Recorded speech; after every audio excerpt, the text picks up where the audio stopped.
नमस्कार, मैं हूँ संजय शर्मा। आप देख रहे हैं 4 PM न्यूज़ नेटवर्क। मेरे बहुत सारे साथियों ने अनुरोध किया कि मैंने राजीव जी जो ज्योतिषाचार्य हैं, उनकी आपको 2 बार बातचीत सुनवाई। पढ़ा-लिखा इंजीनियर शख्स है, 19 साल से उसने ज्योतिष में महारत हासिल करने के लिए इंजीनियरिंग की पढ़ाई को एक तरफ करके ज्योतिष में पढ़ना शुरू किया। और जैसे मैंने पहले भी बताया था आपको, दिल्ली में मेरी मुलाकात हुई। मैं आम तौर पे यकीन नहीं करता, लेकिन उन्होंने मुझे सालों पुराने ट्वीट दिखाए। अब ट्विटर में तो आप दिन और संख्या को गड़बड़ नहीं कर सकते, और ये वो ट्वीट थे जो उन्होंने राजनीति से जुड़े हुए बहुत बड़े-बड़े लोगों के लिए किए थे, और लगभग वो भविष्यवाणियाँ काफ़ी हद तक सही साबित हुई। बातचीत हुई, बातचीत का सिलसिला आगे बढ़ा, तो उन्होंने मुझे जब ट्विटर दिखाए, बहुत सारे ट्वीट दिखाए, तो मुझे लगा कि कुछ तो कैलकुलेशन होती होगी। यहाँ मैं फिर कह दूँ, मैं एकदम अंधविश्वास नहीं फैला रहा, ये आपके ऊपर निर्भर है कि आप ज्योतिष को मानें या ना मानें। मैं व्यक्तिगत तौर पे मुझसे पूछेंगे तो मैं ज्योतिष को मानता हूँ। मेरी जन्म पत्री इतनी अच्छी बनी हुई है कि मुझसे ज्योतिषियों ने कई-कई साल पहले कई जो बातें कहीं वो हुई। जैसे मैं उदाहरण बता रहा हूँ, उसे 2010-11 के आस-पास मुझसे कहा, कई सारे ज्योतिषियों ने सेम बात कही। अब 5 लोग, 6 लोग अगर एक ही बात कहें तो ये कैलकुलेशन ही तो होती होगी। मुझसे कहा गया कि 2017 से 2.5 साल मेरा मानसिक रूप से बहुत परेशानी भरा होगा। मेरा कोई कुछ बिगाड़ नहीं पाएगा, लेकिन मैं थोड़ा-सा मानसिक परेशान होऊँगा। तो मेरे को लगा पता नहीं क्या बात होगी। अब 2017 में सरकार बदली और नई वाली सरकार थोड़ा मुझसे नाराज़ हुई। तो वो 2.5 साल जो होता है वो ईओडब्ल्यू, एसटीएफ, तरह-तरह की जाँचें, हमले, धमकी, सब कुछ 2.5 साल में होता रहा।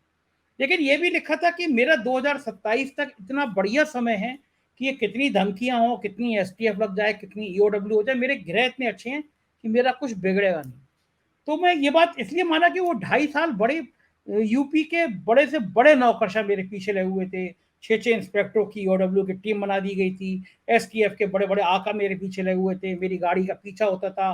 मेरे दोस्तों को बुला के बिठाया जाता था कि संजय के बारे में कुछ दे दो। ऑफिस पे हमले होते थे, मतलब सब कुछ होता रहा। लेकिन कहा गया था ना कि कई सारे लोगों ने कहा था कि आपको कुछ बिगड़ेगा नहीं।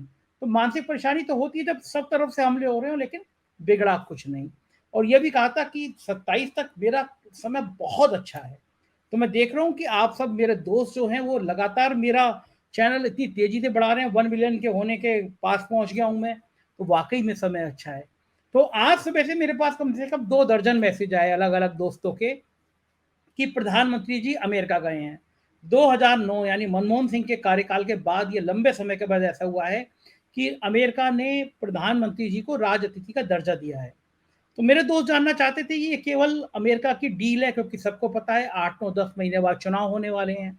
तो चुनाव से पहले इतना ज़्यादा प्रधानमंत्री को तवज्जो देना, ख़ास तौर से तब जब पिछली बार अमेरिका में चुनाव से पहले प्रधानमंत्री जी गए थे और वहाँ नारा लगाए थे, अब की बार ट्रम्प सरकार, और ट्रम्प सरकार आई नहीं थी। गुस्से में बाइडेन साहब ने हमारे भारत में सालों तक पाकिस्तान का कोई राजदूत तक तैनात नहीं किया, जबकि पाकिस्तान जैसे छोटे देश में अमेरिका का राजदूत था। और जो अमेरिका का राजदूत था वो जाता था और बड़े-बड़े उन हिस्सों में, संवेदनशील हिस्सों में जाके कहता था कि मैं पाक अधिकृत कश्मीर में आके बड़ा खुश हूँ, मैं आज़ाद कश्मीर में आके बड़ा खुश हूँ, और भारत में राजदूत तक नहीं होता था। मतलब अमेरिका ने भारत को सालों तक हाशिए पे डाले रखा। और जब चुनाव में 9-10 महीने हैं, जो हालात हैं देश में, अमेरिका भी जानता है, क्योंकि इंटेलिजेंस उसके पास भी खबरें रही होती है कि साहेब दोबारा आएँगे या नहीं आएँगे, इसमें बड़ा संशय है।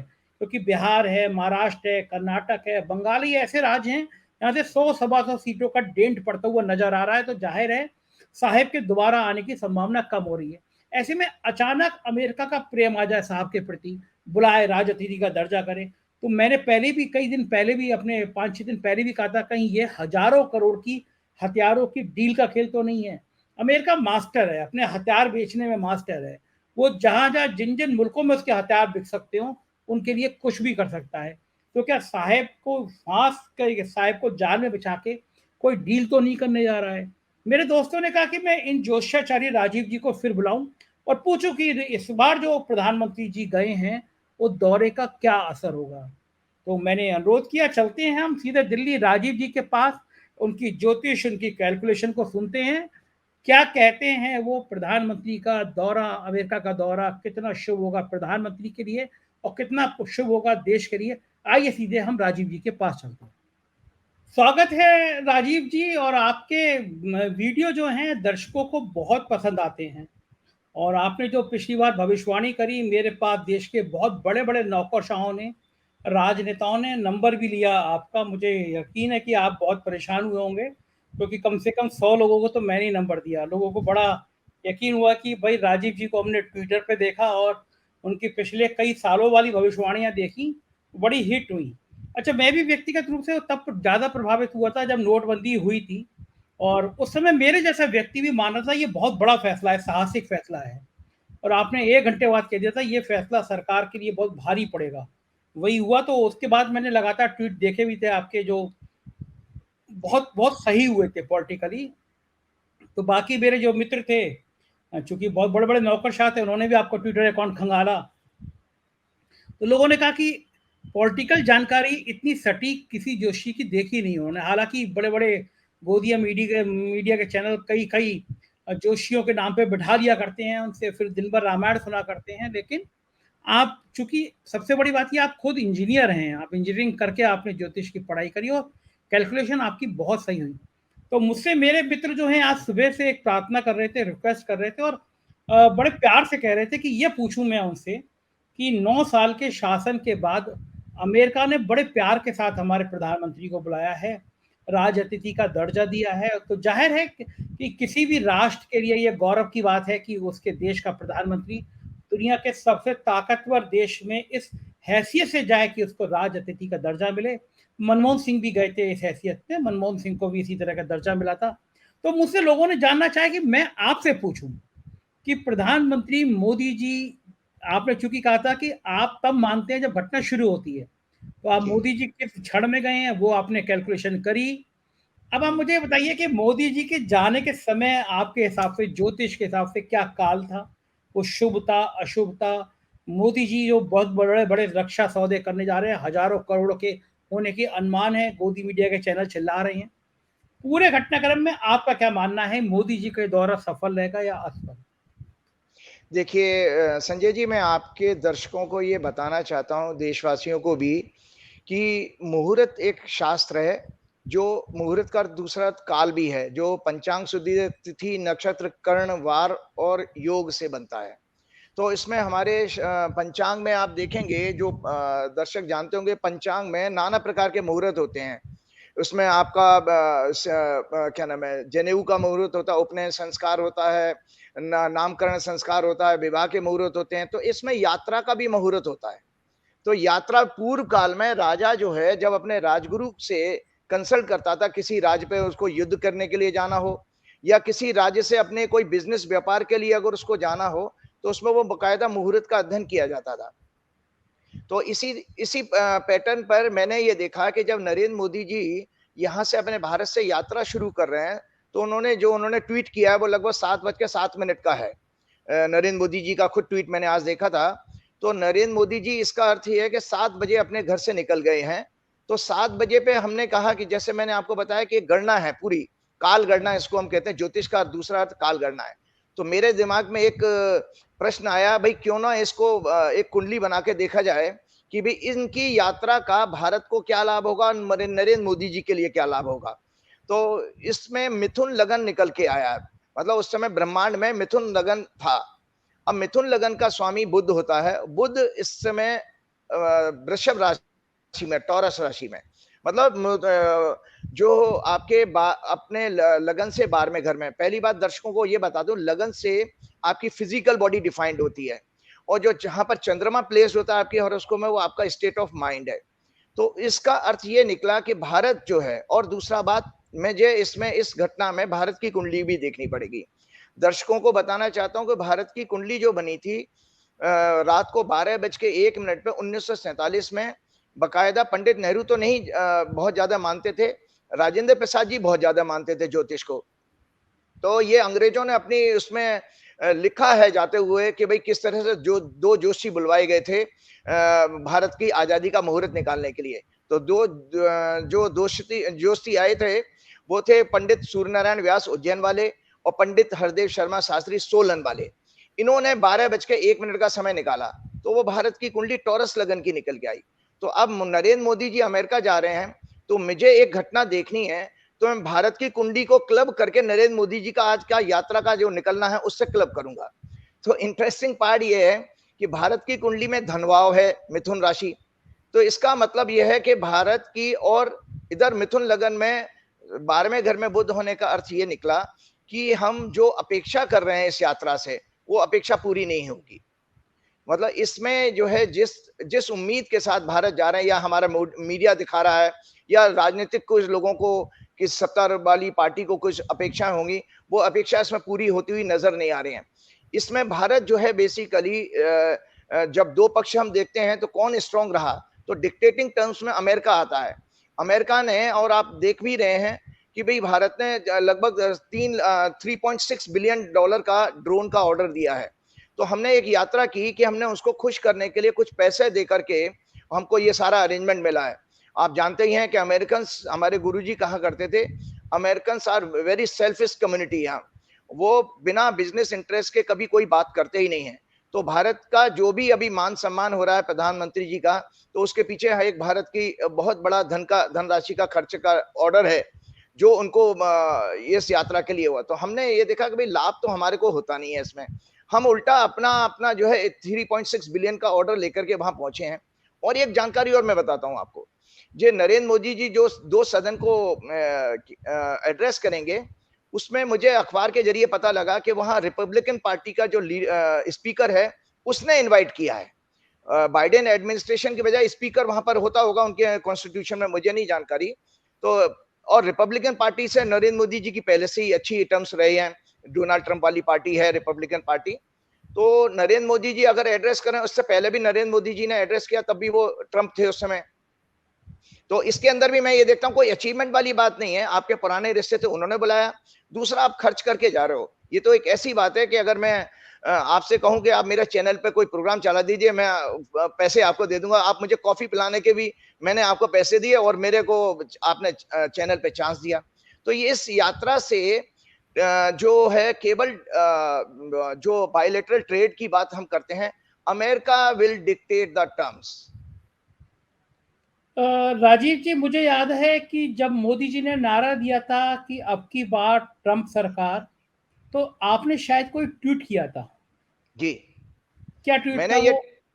मैंने जो ट्वीट किया था जब नरेंद्र मोदी जी गए थे, मैंने 27 सितंबर 2019 का ट्वीट कि ट्रंप चुनाव हार जाएंगे, और बकायदा उसको फिर डिटेल में, क्योंकि पॉलिटिकल प्रेडिक्शन डोनाल्ड ट्रंप की मेरे पास जन्म कुंडली थी, रिपब्लिकन पार्टी की थी, अमेरिका की हॉरोस्कोप थी, जॉय बाइडेन की हॉरोस्कोप थी, और डेमोक्रेट पार्टी की थी। मैंने हाँ, जो नरेंद्र मोदी जी कुछ भी कहे, वहां का हमारा डायस्पोरा जो है कुछ भी ट्रम्प, अब की बार ट्रम्प सरकार, मोदी जी ने नारा भी दिया था, लेकिन एक ज्योतिषी घटना ये आई थी कि ट्रम्प को ह्यूमिलेशन होता, ट्रम्प इलेक्शन हारेंगे, और नॉट ओनली हारेंगे बल्कि मैंने उसमें यह भी बताया था कि ट्रम्प को लीगल ट्रबल्स आने वाली हैं फ्यूचर में, और किसी सेक्स स्कैंडल में फंसेंगे। और देखिए वही चीज अभी वो ट्रम्प चक्कर काट रहे हैं कोर्ट कचहरी के। ये आपने तभी, जब चुनाव हो रहे थे, तभी आपने भविष्यवाणी कर दी थी। उससे भी पहले आपने कहा था कि ट्रंप किसी सेक्स स्कैंडल में फंसेंगे। जी जी, अच्छी बात ये होती है, मुझे भारत के पॉलिटिशियंस की हॉरोस्कोप जो ऑनलाइन मिलती हैं वो बहुत अच्छी नहीं है, वो लोग गलत टाइम देते हैं। लेकिन अमेरिका में ये चीजें, इसमें बड़ी ट्रांसपेरेंसी है, आपको वहां पर किसी का डेटा बहुत अच्छा मिल जाए। क्यों? क्योंकि सक्सेसिव प्रेडिक्शन नहीं थी। जब हिलेरी क्लिंटन लड़ रही थी और डोनाल्ड ट्रंप थे, तो मैंने हिलेरी की हॉरोस्कोप देखी और ट्रंप की देखी, तो वहां हिलेरी को लूजर देखा था। बल्कि मैंने उसमें ट्वीट करके भी कहा था, she may gate a very good vote but not the crown. मतलब उसको, आपको पता होना चाहिए कि दर्शकों को भी बताना है, हिलेरी को वोट ज्यादा मिले थे लेकिन फाइनल आउटकम में ट्रंप जीत के आए थे। तो ये जो मैं अपने आपके दर्शकों को दिखाना चाहता हूं, ये है मुहूर्त चिंतामणि। ये पूरा एक शास्त्र है जो मुहूर्त कहते हैं, भाई हम, मेरा कौन सा ऑब्जेक्टिव क्या है। तो नाना इसको कार सिद्धि कहते हैं ज्योतिष की भाषा में। तो ज्योतिष की भाषा में कार सिद्धि अब नरेंद्र मोदी जी की ये थी कि हमारे अमेरिका से बायलैटरल ट्रेड बढ़े, हमारे साथ में कुछ हमारे यहाँ एफडीआई आए, लेकिन यहाँ तो उल्टा हो रहा है। फॉर एफडीआई तो डायरेक्ट इन्वेस्टमेंट हमारे यहाँ तो नहीं है, हम इन्वेस्टमेंट कर रहे हैं, हम उनकी कंपनी को बिजनेस दे रहे हैं। तो भारत के लिए, ये भारत की अर्थव्यवस्था या भारत की मार्केट के लिए तो बहुत पॉजिटिव इसमें आउटकम नहीं आने वाला है। राजीव जी, आप कह रहे हैं कि मोदी जी अमेरिका गए हैं और हजारों करोड़ का वो सौदा कर रहा है, हमें हजारों करोड़ देने पड़ेंगे, भारत के लिए अच्छा नहीं है। लेकिन वहाँ अर्नब गोस्वामी, सुधीर चौधरी, अंजना ओम कश्यप, वो बेचारे दिन भर चालीसा पढ़ रहे हैं। सुशांत सिन्हा जैसे पत्रकार अमेरिका पहुंच गए हैं कि केवल भदौरिया जी एक हैं, वो पहुंच गए हैं कि केवल दिखा रहे हैं कि मोदी जी आ गए तो पूरा अमेरिका लाइन में खड़ा हो गया, अमेरिका ने क्रांति कर दी। ये जो मेन स्ट्रीम के चैनल है ये तो बता रहे हैं कि मोदी जी की यात्रा इतनी ज्यादा सफल है कि उनके कदम पड़े नहीं है, उससे पहले अमेरिका में बाहर आ गई। आप कह रहे हैं कि ये दौरा सफल नहीं होगा, हम क्या माने कि ये जो चैनल है ये गलत कह रहे हैं या आप गलत कह रहे हैं? देखिए, ऐसा मेरा तो सी कैलकुलेशन है, और मैं किस कैलकुलेशन की बात कर रहा हूँ, जो ब्रह्मांड की कैलकुलेशन है। मैंने तो जो ब्रह्मांड में एस्ट्रोनॉमी डेटा मिला मुझे आज 7 बजे मॉर्निंग में, उसको लेके एनालाइज किया। अब जो चैनल वालों को तो आप इतिहास जानते हैं, सारा देश जानता है कि भाई वो तो एक एजेंडा के जरिए वो काम करते हैं, और वो एजेंडा ये है कि भाई गवर्नमेंट के साथ उनके जो भी उनके क्या नाम है सपोर्ट सिस्टम है, वो उसकी वजह से वो उनकी पीआर का काम कर रहे हैं, और बहुत सारी पीआर एजेंसी हैं। लेकिन एक ज्योतिषी तो ये देखेगा, और आपको बता देता हूँ, इस दौरान जो हॉरोस्कोप बनता है उसका लाभेश भी नीच का है। लाभ के घर में बृहस्पति खंडित है, और प्रजातंत्र का कारक शनि 17 जून को वक्री हो चुका। मैंने पिछले प्रोग्राम में भी आपको कहा। बल्कि एक चौंकाने वाली बात आपको और बताता हूँ, वहां के मीडिया में कुछ ऐसी बात होगी आपके प्रजातंत्र के ऊपर, डेमोक्रेसी जो आपके भारत में है, जिसकी वजह से सरकार को ह्यूमिलेशन या प्रधानमंत्री को ह्यूमिलेशन देखना पड़ सकता है। और एक गजब, आपने फिर ऐसी बात कह दी। अभी वो प्रधानमंत्री जी बस लैंड ही लैंड हुए और आपने बस तुरंत उसके बाद कह दी कि एक मीडिया में आपकी भविष्यवाणी ये है कि अमेरिका की मीडिया में कुछ ऐसी बात आएगी, छपेगी, लिखी जाएगी, कही जाएगी जिससे भारत को थोड़ा सा शर्मिंदा होना पड़ेगा। भाव यही आपके कहने का मैं सही बिल्कुल, मैं समझा? कह रहा हूं, बिल्कुल आपकी जो डेमोक्रेसी है और डेमोक्रेटिक इंस्टीट्यूशंस जिस तरह से काम कर रहे हैं, प्लस जो आपकी कॉन्स्टिट्यूशन है, उसके ऊपर कोई कटाक्ष आपका होता है जो कि आपके लिए भारी ह्यूमिलेशन का काम करेगा। क्यों मैंने ये बात कही है?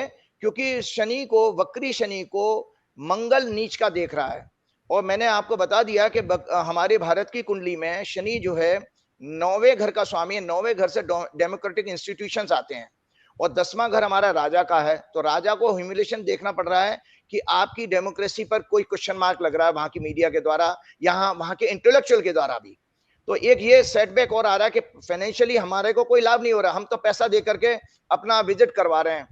लेकिन सबसे बड़ी बात है कि जिस चीज को आप राहुल गांधी को लोग कटाक्ष करते हैं कि वो संविधान का या देश का बदनामी का काम करते हैं, लेकिन यहाँ पर आप जो जिस तरह से डेमोक्रेसी रन कर रहे हैं, क्योंकि भारत जो है दुनिया की सबसे बड़ी लार्जेस्ट डेमोक्रेसी है, और उसका जो भी उसके डेमोक्रेसी में जो भी कुछ हो रहा है पूरा वर्ल्ड उससे इफेक्ट होता है।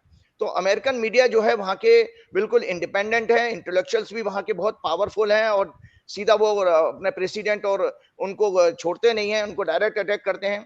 तो अगर नरेंद्र मोदी जी के लिए अगर वहां के बड़े बड़े न्यूयॉर्क टाइम्स है या वाशिंगटन पोस्ट है, बड़े अखबार, आपके जो देश में चल रहा है पिछले 9 साल में, उसके ऊपर अगर उन्होंने कोई पॉइंट आउट किया, तो आप मेरे को याद कीजिए कि मैंने पहले से भविष्यवाणी की थी। ये तो आप बड़ा गजब बता रहे हैं, क्योंकि अगले 72 घंटे में पता चल जाएगा। ये जो हमारे दर्शक जो सुन रहे हैं राजीव जी को, वो देख लेंगे कि अगले 72 घंटे में राजीव जी की बात मैं फिर दोहरा दूं। राजीव जी कह रहे हैं कि मीडिया में, अमेरिका की मीडिया में कोई बात ऐसे होगी जो भारत के लिए खराब होगी।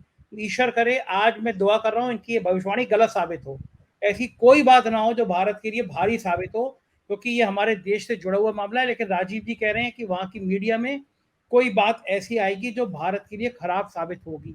कोई उपाय है? ना हो मामला कोई जादू टंटा, जादू पत्थर वत्थर उपाय कुछ चीज यही नहीं है? था कि सबसे पहले इनको ये चाहिए था कि प्रॉपर मुहूर्त, जैसे ये यात्रा आपको, जैसे मैंने पिछली बार भी कहा था कि संसद का जब अशुभ समय पे मुहूर्त किया गया, सेम वे ये इतनी बड़ी अगर आपको इस कंट्री की यात्रा करनी थी तो अभी नहीं करनी चाहिए थी, 17 जून से पहले होनी चाहिए थी। अगर ये 17 जून से पहले होती तो इतनी पीड़ा नहीं थी, कि उस समय शनि मार्गी थे और अपनी मजबूत कंडीशन में थे। लेकिन 17 जून के बाद होने के कारण ये ग्रहों की स्थिति दिखती है कि हमारी डेमोक्रेसी जो जिस तरह से रन हो रही है, उस पर कोई क्वेश्चन मार्क आ रहा है वहां की मीडिया में। अच्छा राजीव जी, मुझे एक बात समझ में नहीं आती। प्रधानमंत्री जी ने स्पेशल हवाई जहाज से तमिलनाडु से संतों को बुलाया, उनके फोटो वायरल हुए, सीधा सीधा लेट गए, चरणों में लेट गए उन संतों के। मैं कहना चाह रहा हूँ राजीव जी, जैसे आप एस्ट्रोलॉजर हैं, बुरा मत मानिएगा, आपकी श्रेणी के आपसे अच्छे, आपसे खराब, इस तरह के और भी जोशी होंगे। तो प्रधानमंत्री जी क्या उनको बुला के पूछते नहीं होंगे कि मेरा ग्रह ठीक है नहीं है, मैं जाऊं या नहीं जाऊं? या प्रधानमंत्री जोशियों पे भरोसा ही नहीं करते होंगे? नहीं, करते होंगे, मैं ऐसा नहीं मानता, मैं ज़रूर करते होंगे। वो साधु संतों से वो पूजा-पाठ अनुष्ठान भी करवाते हैं, ऐसा मुझे जानकारी है। लेकिन क्या होता है संजय जी, कि माया जो होती है ना, माया, जैसे कि आप बड़े आदमी से मिलते हैं, उसके पास से जो आपको सपोर्ट मिल रही है, चाहे वो पद की हो या पैसे की हो, तो बहुत सारे लोगों के अंदर साहस नहीं होता कि अगर आपने बड़े आदमी को आप ज़्यादातर क्या करते, प्लीज़ करने की कोशिश करते हो। तो वहाँ पर इसका अर्थ है, वहाँ पर माया का आपका अट्रैक्शन है, आपको ये फ़ियर है अंदर कि अगर आपने उनके मन मुताबिक बात कोई नहीं की, तो वो आपका सारी सुख-सुविधाएँ आपसे छीन ली जाएँगी या आपको कोई पनिशमेंट मिल सकता है। लेकिन याद रखिएगा, हमारे वाराहमिहिर ने जो राजा विक्रमादित्य के राजगुरु थे, उन्होंने ये कहा कि एक अच्छा ज्योतिषी, अच्छा साधक हो, अच्छा गणितज्ञ हो और भय मुक्त होकर के अपने ज्योतिष पर काम करे। तो यहाँ पर मेरे साथ ये था, मेरे पास कोई माया का ऐसा आकर्षण नहीं है, ना मुझे किसी व्यक्ति विशेष राजनीतिक महत्वाकांक्षा है। तो मैं साफ स्पष्ट बात बोलने वाला हूँ। दूसरा, मुझे मैं मेरे लिए पैशन है ज्योतिष, क्योंकि मुझे लगता है कि ये इतनी अच्छी साइंस है, वैदिक साइंस है, जिसके वजह हजारों लाखों करोड़ों लोगों का भला किया जा सकता है। मुझे स्पष्ट बोलना आता है और उसमें कुछ नहीं, कोई पूर्वाग्रह नहीं है। मैं दर्शकों को बताना चाहता हूँ, मेरा कोई पूर्वाग्रह नहीं है, किसी राजनीतिक मेरा एफिलेशन नहीं है, किसी से अट्रैक्शन नहीं है। ये मुझे जो गणित दिखता है मैं बोल देता हूँ, यही रीजन है कि 95% मेरी सक्सेस रेट रही है। तो उनके जोशी होंगे, लेकिन साहस नहीं कर पाते होंगे। राजीव जी, मैं तो आपसे इतना डरता हूँ, आपने पिछली बार कहा कि मैंने आपसे पूछा अच्छा बताइए ये अब मेरा इंटरव्यू कैसे चलेगा, आपने तुरंत खोला और ये कहा ये धनु लगन में बहुत अच्छा चलेगा। और बाकी अगर मैं तुलना करता हूँ तो मैं देखा आपका जैसे इंटरव्यू फ्लैश हुआ, लाखों लोगों ने उसको देखा, तो वाकई आपने कहा सुपर डुपर हिट होगा, हो गया। तो मैं तो आपसे डरता हूँ कोई पूछूं आप मेरे बारे में कुछ बोलोगे फिर वो गड़बड़ गड़बड़ निकल जाएगा। अच्छा, ये इंटरव्यू चलेगा नहीं चलेगा? ये इंटरव्यू भी चलेगा, ये इंटरव्यू भी ये भी बहुत चलेगा। चलेगा। हाँ, बहुत चलेगा। आपको बता देता हूँ कि देखिए ऐसा है कि अब इससे जो दर्शकों को आकर्षण होता है। आपने एक मतलब बिल्कुल मतलब इमीडिएट एकदम आपने मेरे को टेस्ट करने की कोशिश की, तो आपको खुद को विश्वास हो गया हो कि ये चीज़ें काम करती हैं। मेरे पास ऐप था, मैंने ऐप में फटाफट लगन देखा, लगन देख के आपको बताया, रिज़ल्ट आपके सामने है। क्योंकि रिज़ल्ट ही देखिए, कोई भी साइंस हो, आपकी जो मॉडर्न साइंस है, उसमें भी रिज़ल्ट ही आपको मोटिवेट करते हैं, रिज़ल्ट ही उसका सुप्रीमेसी का कारण बने। और आपको ये जानकारी होनी चाहिए, साइंस के लिए 3 पैरामीटर होना आवश्यक है। किसी सब्जेक्ट को साइंस कब कहा जाता है? एक सर्टेन मेथोडोलॉजी हो, कॉज एंड इफेक्ट हो और रिप्लिकेशन में रिजल्ट आए। मतलब A plus B is equal to A plus B का whole square is to A square plus B square plus 2ab। तो आज भी था, 10,000 साल बाद भी होगा। तो इसी तरह से आपकी हॉरोस्कोप जब बनती है, उसको हॉरोस्कोप कास्ट करने का पूरे फॉर्मूलेज हैं। उसके अलावा उसके जो जितने डिविजनल चार्ट्स बनते हैं उसके फॉर्मूलेज हैं। तो ये तो हो गया मेथोडोलॉजी। दूसरी बात है कॉज एंड इफेक्ट। लगन में अगर मंगल बैठा है तो इसका मतलब वो व्यक्ति किसी जो है प्रशासनिक सेवा में, खासतौर से एग्जीक्यूशन पावर जिसमें हो, जैसे पुलिस है या डिफेंस में होगा, या आप 100 करोड़ लोगों नहीं, पूरी दुनिया में जितने, नॉट ओनली इंडिया, अमेरिका के भी लोगों को लिए आप ले आइए तो पता लगेगा। तो ये हो गया कॉज एंड इफेक्ट, मंगल आया तो जिसको आप मांगलिक दोष कहते हो। तीसरा बात है रेप्लिकेशन। तो मैंने आज जब ये बात कही कि 100 करोड़ लोगों की कुंडली देखिए तो यही रिजल्ट आपको मिलेंगे ऐसे ही। तो इस तरह से ये सिद्ध होता है कि ये साइंस है। हाँ, ये जरूर है कि आदमी निष्पक्ष होकर के, भय मुक्त होकर के इस पे काम करे तो भगवान परमात्मा भी आपको मदद करता है। राजीव एक जी, बात अच्छे और, अच्छे खासे आप इंजीनियर, कहाँ से ये सब कैलकुलेशन करने बैठ गए? नहीं ये देखिए, मुझे ऐसा था, कभी जब मुझे ये ज्योतिष नहीं आती थी तो मेरे मन में भी एक पीड़ा था, मैं भी लोगों के पास जाया करता था। मुझे लगा जीवन में एक मार्गदर्शन चाहिए। और जब इस ज्योतिष में मेरे 17 18 19 साल हो गए हैं, करीब करीब 19 साल में मुझे देखा कि मैं कितने लोगों के काम आया हूं, तो मुझे आज भी ये लगता है कि हे भगवान, आपने मुझे वो विद्या दी है जिससे मैं लोगों के काम आ पा रहा हूं। आपको एक छोटी सी जानकारी और दे देता हूं कि कल आपका योग दिवस है, अंतरराष्ट्रीय योग दिवस। तो अंतरराष्ट्रीय योग दिवस है, उसमें भी देखिए अगर आप योग में कितने आगे एडवांस होंगे, ये भी आपकी कुंडली में अगर योग आपके प्रॉमिस होंगे, आपकी कुंडली में योग होगा तब आप उस आध्यात्म की रास्ता पे चलोगे। लेकिन दुर्भाग्य यह है कि जब हम विश्व गुरु की बात करते हैं तो योग को भी गलत तरीके से पेश किया जा रहा है हमारे देश में। उसको एक फिजियोथेरेपी की एक्सरसाइज बना दिया गया है, जबकि पतंजलि जो है हमारे, ये हमारा योग सूत्र है पतंजलि के। इसमें पतंजलि ये कहते हैं योग के लिए प्राइमरी कंडीशन क्या है, यम और नियम। यम का मतलब है आपका खुद का कैरेक्टर क्या है, सत्य, अहिंसा, चोरी ना करना, इकट्ठा ना करना और झूठ ना बोलना, ये आपके यम हो गए। और शौच, संतोष, ईश्वर परिनिधान मतलब भगवान की शरणागति में जाना, स्वाध्याय, सेल्फ रीडिंग करना, ये नियम है। आसन उसके बाद आता है तीसरे नंबर पर। आसन का भी मतलब है अस धातु से बना, अस मतलब बैठना। उसमें भी पतंजलि ने ये जितने आप आसन देख रहे हैं, जब मोदी जी कल, इसलिए मैं टॉपिक ले लिया है कि कल मोदी जी के पहला कार्यक्रम वहां पे योगा डे का होगा, तो ये तो वो अमेरिका का ए लगाने से हमारा योग का मतलब ही नहीं खराब हो गया। योग का अर्थ है मतलब टू हैव यूनियन। किससे यूनियन? आपकी आत्मा का यूनियन परमात्मा से हो, भक्ति के लिए कहा गया है, उसके लिए प्रोसेस है। तो पहले से ही दूसरे श्लोक में पतंजलि कहते हैं योगस चित्त वृत्ति निरोध है, मेंटल थॉट वेव्स को कंट्रोल करना ही योग है। और आप कर रहे हो आसन, तो आसन तो आप इसीलिए आप नाना प्रकार के समाज में कष्ट देख रहे हो, क्योंकि मन तो कंट्रोल हुआ नहीं।